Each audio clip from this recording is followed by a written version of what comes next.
عليكم ورحمة الله وبركاته دمان قيارتي سو دواده ومركله برنامج kale iyo Kista TV maalinku waa jimce waa 26 September 2025 barnaamijkeena maanta insha Allah taala waa barnaamij aad xasaasi u ah oo ku saabsan doodii abid ugu kululeed ee dhaxmarta musharaxiinta u taagan in ay qabtaan duqa magaalada Minneapolis doodan ayaa saakay ka dhacday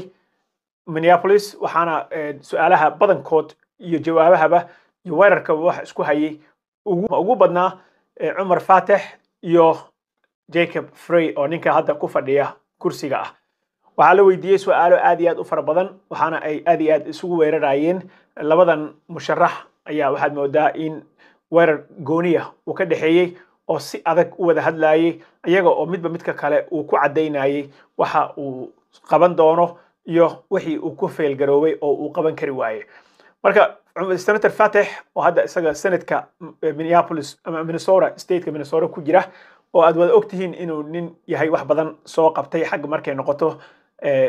dhaqdhaqaaqiisa ummadda Soomaaliyeed ee ku nool Minneapolis kulli aad wada garanaysaan ayaa isagu waxa uu keenay su'aalo adag waxaana uu ku eedeeyay mayorka hadda jooga maduqa magaalada ee kursiga hadda ku fadhiya in uu dayacay magaalada gaar ahaan faras magaalaha ama downtown-ka isagana uu mas'uul ka yahay markii magaalada ay dhibaatada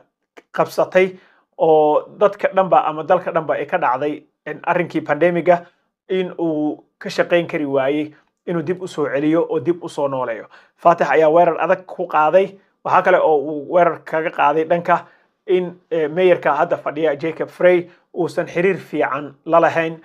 city council-ka ama golaha deegaanka magaalada Minneapolis taasna ay keentay in wax badan oo hagaagi lahaa oo hadii mayorka iyo city council-ka ama duqa magaalada iyo isla shaqeynayaan golaha deegaanka wax badan hagaagi lahaayeen Umar ayaa aad iyo aad ugu tiiqtiiqsaday arrinka isaga waxaana uu aad moodaa in hadalkiisa ugu adag oo uu ku dhahay ninkan uu dib ugu dhigtay waxa marka mayorka oo isdifaacayo ayaa isagana waxa uu ku eedeeyay Umar in Umar uu qayb ka ahaa diyaarna uu ahaa website-kiisana uu ku soo qoray hadda ka hor in booliiska laga qaado shaqada ama lacagta laga joojiyo si booliis la'aanba adduunka ay u noqdaan so waagii hore waxa la dhihi jiray defund the police in markii la dilay ninkii odayga ahaa oo madowga ahaa waxaad moodaa in hadaladii waagii ama gruubyadii uu taageerayay uu ku weerarayay so Umar ayaa asna waxa uu soo qaatay hadalka mayorka oo aad moodo inuu point culus halka ka helay waxaana uu sheegay in mayorkan uu ugu wacay si xushmad darro ah dadka ka shaqeeya guryaha oo downtown-ka aan xafiisyadii soo buuxinin oo maadaama pandemiga kadib dadka ay u badan yihiin dad guryaha ka shaqeeya Umar ayaa wuxuu ku weeraray mayorka Jacob Frey in uu dadkaas ugu wacay dad losers ah oo aan waxba la joogin oo bustahooda ku hoos gabada dadka marka hadalkaas isaga ah mayorka waxa uu cadeeyay hadda jooga Frey in kaftan ka ahayd hase yeeshee Umar punchigaas ama feerkaas waa tuurtay nin walba meeshu ka liito ayaa la qabanayay ninka Frey ayaa isagana sidoo kale waxa uu aad iyo aad ugu nuxnuxsaday defund the police inuu taageersana in booliiska lacagta laga jarto Umarna uu sharaxay waxaana uu ku sharaxay wuxuu dhahay call kasta oo 911 ah oo soo dhaca police armed oo qoryo wata inay ka jawaabaan ma aha buu yiri waxa loo baahan yahay in booliiska laga caawiyo in koolasha loo kala fududeeyo like qofka hadda maskaxda laga jiro oo kale in la helo dad 24 hours cityga ama magaalada ay shaqaalaysiisay oo ka caawiya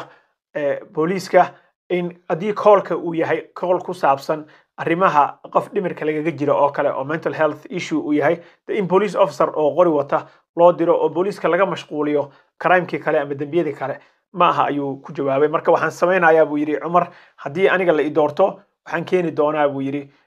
dad fara badan oo qaybo fara badan oo kale ka caawiya booliiska call kastana uma baahna in qof hubaysan uu ka jawaabo ayuu yiri waxa kale oo la iska weydiiyay su'aashaasna aad moodaa ninka hadda police chief ka ah oo ciidamada Minneapolis police department ninka haysta su'aal iska weydiiyey. Jacob Frey waxa uu sheegay isaga inuu ninkan soo haargareeyay state kalena uu ka keenay New York uu ka keensaday ninkanna uu aad iyo aad ugu faraxsan yahay shaqada uu u hayo inkasta oo dadkii kale oo iyagana la tartamayay qoftii haweeneyga ahayd oo iyadana mayorka u tartamaysay ay sheegtay in qof dumara intii booskan laga qaaday ninkan laga keenay out of state stateka meel ka baxsan ama gobolka oo laga keenay all the way New York. Cumar mar la weydiiyey ninkaas ma bedelaysaa baa la yiri waxa uu waa siyaasadeeyay waxaana uu ku jawaabay arrinkan isaga ah waa arrin haddii aan mayorka noqdo aan dib u fiirin doono haddase go'aanna kama gaari karo mana oranayo ninka waan ciirin doonaa shaqada waan deyn doonaa midna hadda kuma jawaabayo uu yiri. Waxa kale oo Cumar uu noqday qofka kaliya oo shantoodii marka la fiiriyo su'aasha markay timi rentiga ama lacagta ijaarka ah oo dadka laga qaado in la kontaroolo Cumar ayaa waxa uu sheegay in uu renti control ama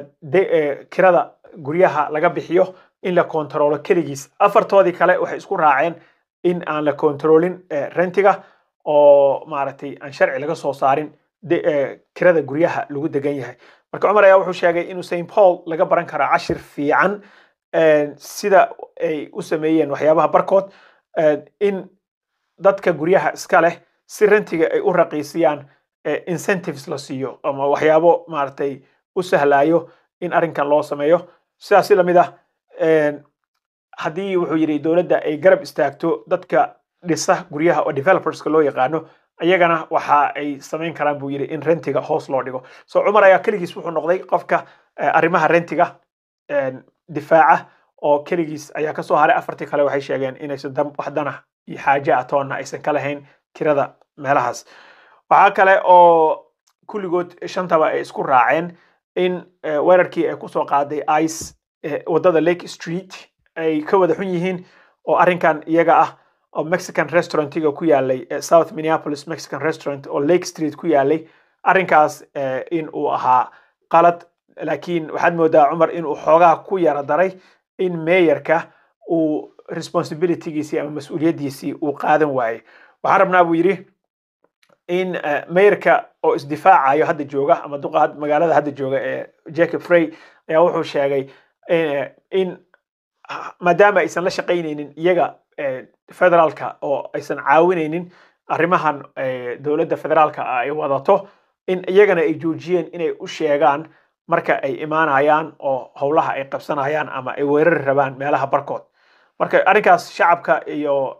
dagaalkii dhexmaray ciidamada federaalka ah ee ICE ay ku shaqo leh qabashada dadka soo galootiga ah arrinkaas iyaga ah waxa ay uga hadleen intoodaba waxay isku raaceen inay qalad ahayd wax in laga bedelana loo baahan yahay.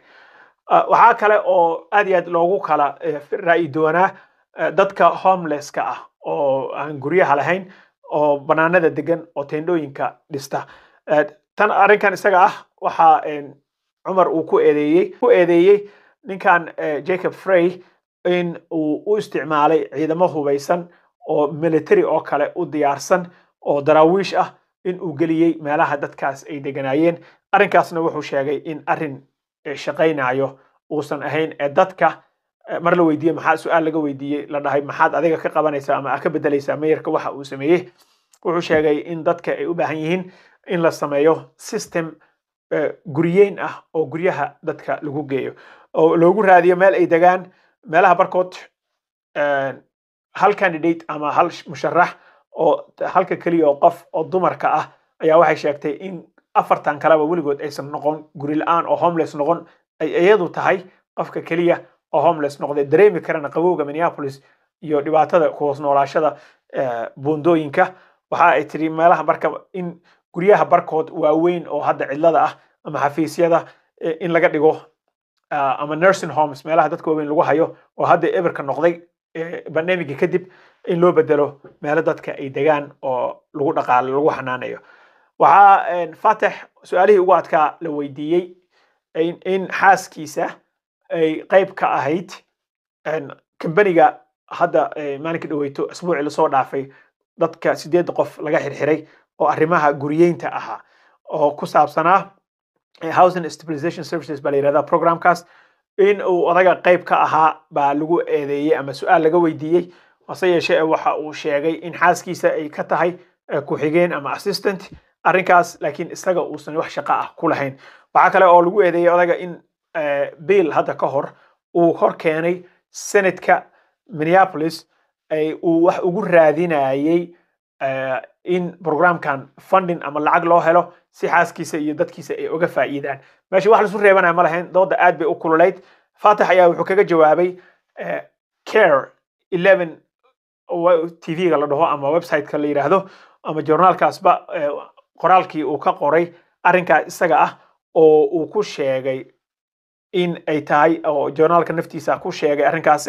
in ay tahay conflict of interest waxa isku hor imaanayo in xaaskiisa uu biil u baasiyo si ay uga faa'iido arrinkaas waxa uu sheegay Cumar in ay tahay fake false story waa sheeko been ah oo sal iyo raad toona aan lahayn